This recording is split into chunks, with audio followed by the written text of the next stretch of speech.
Hello hi, നമ്മൾ വീണ്ടും മരിയയുടെ വീട്ടിലെത്തിയിരിക്കുകയാണ് Thrissur. മരിയയുടെ engagement വീഡിയോസിന് നിങ്ങൾ തന്ന സപ്പോർട്ടിന് എല്ലാവർക്കും ഒരുപാട് നന്ദി. ഇന്ന് നമ്മളുടെ മരിയയുടെ വെഡ്ഡിംഗ് ഡേ ആണ്. മരിയ പറഞ്ഞിരിക്കുന്ന ഒരു ഗ്ലാസ് സ്കിൻ മേക്കപ്പാണ്. മരിയയുടെ ഗൗൺ വരുന്നത് ഒരു ബോഡിക്കോൺ ഗൗണാണ്. ആളുടെ ഈ ഒരു ജ്വല്ലറിയിൽ ഞങ്ങളൊരു ചേഞ്ച് വരുത്തിയിട്ടുണ്ട്. ഈ വീഡിയോ കംപ്ലീറ്റ് ആയിട്ട് കാണുക. മേക്കപ്പിൻ്റെ ഏറ്റവും വലിയ ഇമ്പോർട്ടൻറ്റ് ഫാക്ടർ എന്ന് പറയുന്നത് അതിൻ്റെ ബേസ് തന്നെയാണ്. ആൾക്ക് നല്ല രീതിയിൽ പ്രിപ്പിംഗ് എല്ലാം കഴിഞ്ഞു. ഇപ്പോൾ ഞങ്ങൾ ഏകദേശം മേക്കപ്പ് കഴിയാനായി. ഐ മേക്കപ്പ് എല്ലാം ഫസ്റ്റ് തന്നെ ഞാൻ എപ്പോഴും ചെയ്യാറുള്ളത് ഐ മേക്കപ്പ് ആൻഡ് ഐബ്രോസ്. ഇത് ചെയ്തതിന് ശേഷം മാത്രമാണ് നമ്മൾ ഫേസ് മേക്കപ്പ് ചെയ്യുന്നത്.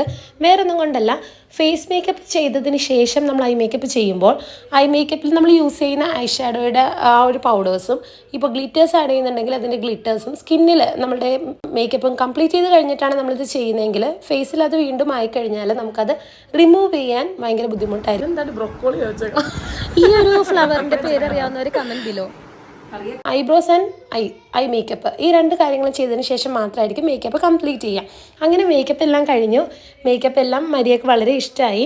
പിന്നെ ഞങ്ങൾക്കൊരു കൺഫ്യൂഷൻ ഉണ്ടായത്, ആളുടെ ബോഡിക്കോൺ ഡ്രസ്സിന് ഹൈനെക്കിലാണ് ആളുടെ ഗൗൺ വരുന്നത്. സോ ആ എടുത്തിരുന്ന ജ്വല്ലറി ഇതുമായിട്ട് വളരെ മിസ്മാച്ച് ആയിരുന്നു.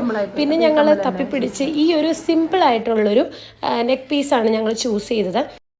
എൻ്റെ സർവീസ് വരുന്നത് ഓൾ ഓവർ കേരളയാണ്. സോ അപ്കമിങ് ബ്രൈഡ്സ് നിങ്ങളുടെ ഡേ അടിപൊളിയാക്കണം എന്നാണെങ്കിൽ എൻ്റെ നമ്പറിലേക്ക് കോൺടാക്റ്റ് ചെയ്യുക. ഡയറക്റ്റ് മെസ്സേജ് അയക്കുകയോ കോൺടാക്റ്റ് ചെയ്യുകയോ ചെയ്യുക. അപ്കമിങ് ബ്രൈഡ്സിന് എന്തായാലും വളരെ ബഡ്ജറ്റ് ഫ്രണ്ട്ലി ആയിട്ടുള്ളതും ഒരുപാട് ഓഫേഴ്സോടും കൂടിയിട്ടുള്ള ബഡ്ജറ്റ് പാക്കേജസ് നിങ്ങൾക്ക് വേണ്ടിയിട്ട് വെയിറ്റിംഗ് ആണ്. സോ ഞങ്ങൾ മേക്കപ്പ് എല്ലാം കഴിഞ്ഞു. ആളുടെ ഹെയർ ചെയ്യാൻ വേണ്ടി സ്റ്റാർട്ട് ചെയ്തു. ഓൾറെഡി ആൾ തന്നിരുന്ന സെയിം ഹെയറിൻ്റെ സ്റ്റൈൽ അനുസരിച്ച് ഹെയർ സ്റ്റൈലിംഗ് തന്നെയാണ് ഞാൻ ചെയ്തത്. ആൾക്ക് ഓപ്പൺ ഹെയർ സ്റ്റൈലാണ് എൻഗേജ്മെൻറ്റിന് ചെയ്തത്. പക്ഷേ എന്നോട് ആൾ പറഞ്ഞത് ആകെ ഒരൊറ്റ കാര്യമുള്ളൂ, ചേച്ചി ഓപ്പൺ ഹെയർ സ്റ്റൈൽ ആയിരിക്കണം, പക്ഷേ എൻഗേജ്മെൻറ്റിൽ നിന്നും വെഡ്ഡിങ്ങിന് എൻറ്റയർലി ഡിഫറെൻ്റ് ആയിട്ടുള്ളൊരു ലുക്കും ആയിരിക്കണം എനിക്ക് ക്രിയേറ്റഡ് ആവേണ്ടത്. സോ ഞങ്ങൾ അത് എന്തായാലും ആ ഒരു ചാൻസ് എടുത്തു. എൻറ്റയർലി ഡിഫറെൻ്റ് ആയിട്ടുള്ളൊരു ലുക്ക് തന്നെയാണ് ആൾക്ക് എൻഗേജ്മെൻറ്റും വെഡ്ഡിങ്ങിലും ഞങ്ങൾ ചെയ്തു കൊടുത്തത്. ആൾ ഹാപ്പി ആയിരുന്നു. ഈ ഒരു ഹെയർ ആക്സസറി തപ്പി ഞങ്ങൾ കുറച്ച് നടന്നായിരുന്നു. ഇതിലും കൂടുതൽ നടന്നത് എൻഗേജ്മെൻറ്റിൻ്റെ ഹെയർ ആക്സസറി തപ്പിയാണ്. അപ്പോൾ എൻ്റെ ഹസ്ബൻഡാണ് ഈ ഒരു ഹെയർ ആക്സസറി ചൂസ് ചെയ്തത്. പക്ഷേ ഇയാളുടെ ഗൗണുമായിട്ട് ഇത് വളരെ അടിപൊളിയായിട്ട് സെറ്റ് ആവുന്നുണ്ടായിരുന്നു. അങ്ങനെ നമ്മളുടെ മരിയയുടെ വെഡിങ് മേക്കപ്പും ഹെയർ സ്റ്റൈലും കംപ്ലീറ്റ് ചെയ്തു. ഇനി നെക്സ്റ്റ് നമുക്ക് വരുന്നത് നെറ്റ് വെക്കണം.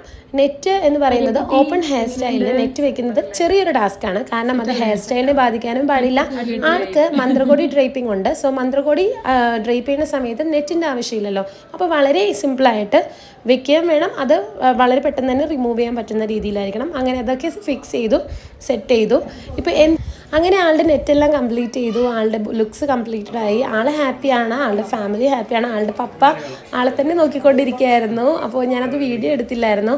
എന്തായാലും എല്ലാവരും ഹാപ്പിയായ സ്ഥിതിക്ക് നമ്മളുടെ വർക്ക് എല്ലാം കഴിഞ്ഞ് ഞങ്ങൾ തൃശ്ശൂരിൽ നിന്ന് ഇറങ്ങി. എന്തെങ്കിലും ഡൗട്ട്സോ എന്തെങ്കിലും ക്ലാരിഫിക്കേഷൻ ഉണ്ടെങ്കിൽ നിങ്ങൾ കമൻറ്റിലൂടെ അറിയിക്കുക. വീഡിയോ ഇഷ്ടപ്പെട്ടാൽ ലൈക്ക് ചെയ്യുക.